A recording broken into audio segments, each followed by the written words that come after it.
The morning I found a young woman crying beside a dented silver car, I thought I was only helping a stranger get home safely. By noon, I was standing inside the glass tower of the company that barely paid me enough to survive, realizing the girl I had driven home was not just anyone. She was the daughter of the man who could destroy my entire future with one phone call. Before we go deeper, if you believe in kindness, second chances, and the quiet miracles that happen when someone chooses to do the right thing, please like, comment, share, and subscribe to Ancient Truth. Sometimes one small act of mercy can change two lives forever. It was a bright Tuesday morning, the kind of day when sunlight poured over the city like warm honey, touching the tops of buses, office windows, and tired faces rushing toward another ordinary shift. My name was Armin Vale, and ordinary was something I knew too well. I worked as a junior logistics assistant at Hallberg Foods, a large company with polished floors, cold meeting rooms, and managers who spoke to people like me only when something had gone wrong. My rent was late, my mother's medicine bill sat unpaid in my drawer, and my old blue sedan made a rattling sound every time I turned the key. Still, I showed up. I pressed my shirt. I packed a cheap lunch. I smiled when I had no reason to. That morning, I had left home earlier than usual because my manager had warned me that one more late arrival would put my job at risk. The sun was already strong, bright enough to make the road shimmer, and traffic near the Riverside Bridge had slowed almost to a crawl. That was when I saw her. She was sitting on the curb near a small cafe parking lot, her heels in one hand, her head bent low, her hair falling around her face like she was trying to disappear from the world. Beside her, a luxury car was parked crookedly, one tire up against the curb. A few people glanced at her and walked on. One man laughed into his phone. Another shook his head like her pain was just another inconvenience. At first, I kept driving. I told myself I could not afford trouble. I told myself helping strangers was noble in stories but dangerous in real life. Then I saw her stand too quickly, stumble, and almost fall into the road. My hands moved before my fear could stop them. I pulled over, switched on my hazard lights, and ran toward her. She smelled faintly of expensive perfume, spilled wine, and panic. Her eyes were red, not just from drinking, but from crying hard enough to leave marks. She was trying to unlock her car with trembling fingers, whispering that she was fine, that she just needed to go home, that nobody cared anyway. I knew that voice. Not her voice exactly, but the emptiness inside it. I had heard it in my mother after my father died. I had heard it in myself on nights when bills and grief sat on my chest until I could hardly breathe. I gently told her she was not driving anywhere. She tried to argue, but her legs betrayed her again, and she leaned against the car as if the whole morning had become too heavy to carry. When I asked if there was someone I could call, she shook her head. When I asked where she lived, she hesitated, then gave me an address in the wealthiest part of the city, a neighborhood I had only seen from delivery routes and distant traffic lights. I should have called a cab. I should have called the police.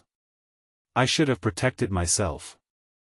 But there was something in her face that made every practical thought feel cruel. I helped her into my passenger seat, locked her car, placed the keys in the glove compartment, and promised I would make sure she got home safely. During the drive, she leaned against the window and watched the city pass in broken reflections. The morning was beautiful, but she looked like someone standing at the edge of a storm no one else could see. She mumbled fragments of pain, about a party she should not have gone to, about people pretending to love her because of her last name, about a father who gave her everything except time. I did not ask too many questions. I just drove carefully, keeping the windows cracked so the fresh air could help her breathe. At one point, she whispered that everyone thought she was spoiled, but nobody knew what it felt like to be surrounded by luxury and still feel unwanted. Those words stayed with me.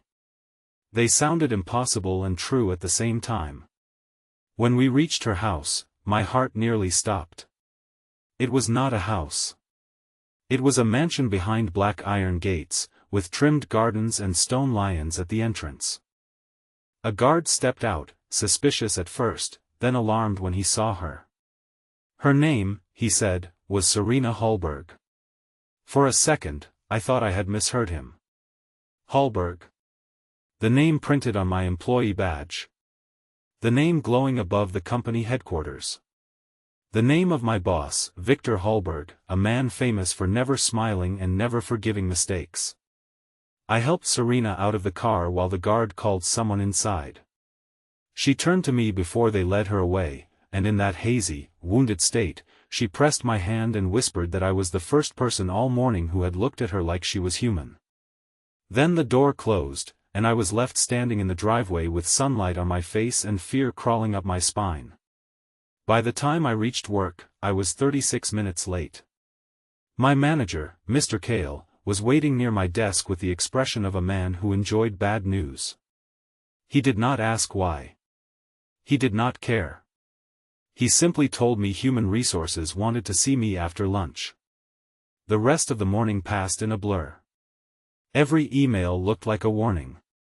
Every phone ring sounded like disaster. I imagined Victor Hallberg watching security footage, learning that a low-level employee had driven his drunk daughter home, deciding I had crossed some invisible line.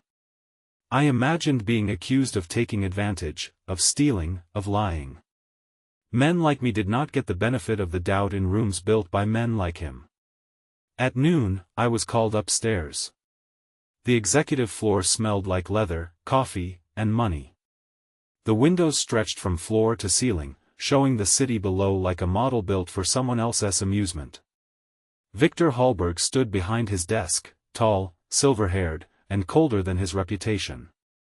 Beside him stood Serena, now dressed in a simple white blouse, her hair tied back, her face pale but clear. She looked embarrassed, ashamed, and terrified in a different way than I was. I expected anger. I expected accusation. Instead, Victor asked me to explain exactly what had happened. So I did. I told him everything, but carefully. I did not mention the things Serena had whispered about loneliness. I did not make myself sound heroic. I only said she had been unsafe, that I had driven her home, that I had left her car keys with the guard. The room stayed silent after I finished. Victor's eyes did not soften, but Serena's did. She looked at her father as if waiting for him to finally see what had happened, not just to her body that morning, but to her heart over years of being alone in a crowded house. Then Victor asked why I had risked my job for someone I did not know. The answer came before I could polish it.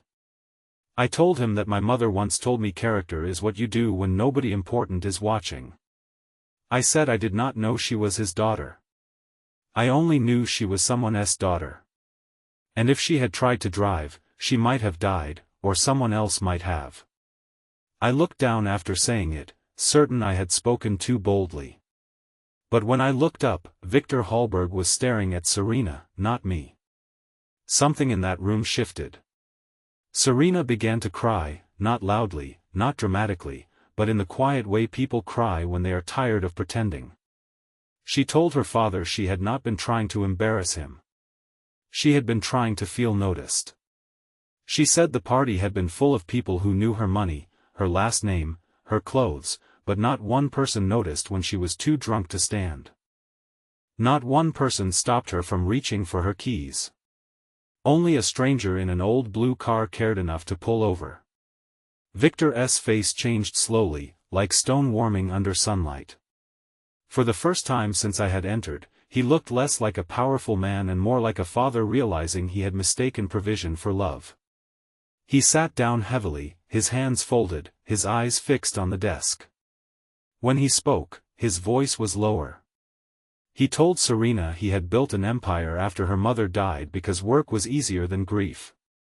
He said he thought giving her comfort would protect her from pain, but maybe he had only left her alone inside a beautiful prison.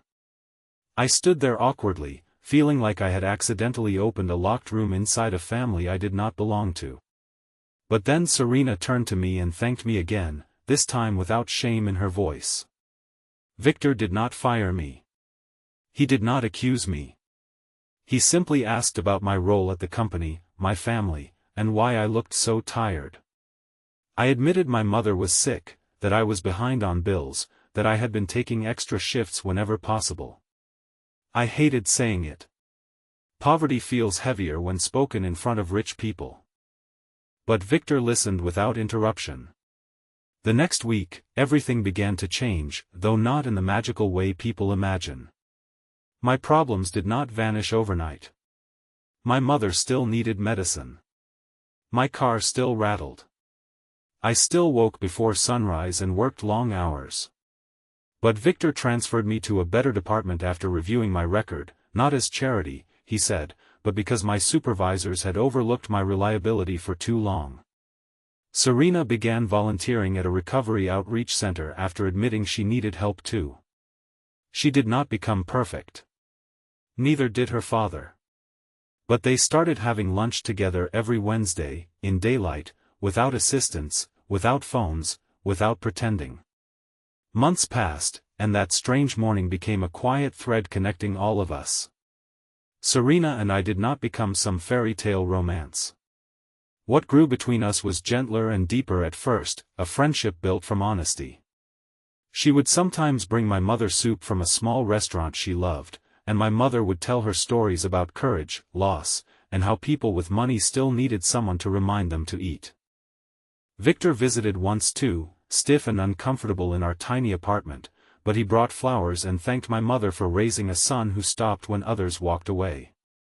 One afternoon, nearly a year later, Hallberg Foods launched a new employee assistance program for workers facing medical emergencies, transportation issues, and family crises. Victor announced it at a company gathering, but he did not take full credit. He said the idea began the day he learned that sometimes the lowest paid employee in the building can teach the highest paid man what leadership truly means. He did not say my name at first, but Serena looked at me from the side of the stage, smiling through tears, and somehow everyone knew. That day, I realized kindness does not always return as applause. Sometimes it returns as a healed family, a saved life, a door opening, or a father finally calling his daughter before work instead of after midnight. Sometimes it returns as proof that the world may be hard, but it is not hopeless. Near the end of that year, Serena stood with me outside the same cafe parking lot where I had first found her. It was daytime again, bright and golden, with people moving around us unaware that this ordinary place had once held a turning point. She told me she had been 6 months sober. She told me her father had apologized for missing so many birthdays, and that she had forgiven him slowly, one Wednesday lunch at a time. Then she said she still remembered what I told her in the car, that she was someone's daughter, and that sentence had made her want to live differently. If this story touched your heart, please like, comment, share, and subscribe, because stories like this remind us that kindness can arrive at the exact moment someone is about to break. And before the ending, I have one special request: comment kindness still matters if you believe one good choice can change a life. I never planned to become part of Serena Hallberg's story. I was just a tired man trying not to lose his job. But life has a strange way of placing us at crossroads where our choices reveal who we really are.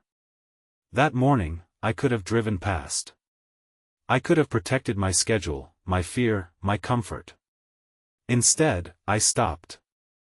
And because I stopped, a young woman got home alive, a father woke up from his grief, a company learned compassion, and I discovered that even when life makes you feel invisible, the smallest act of goodness can leave a mark bright enough for the whole world to see. In the end, I did not save Serena because she was my boss's daughter. I saved her because she was human. And sometimes, that is the only reason anyone should ever need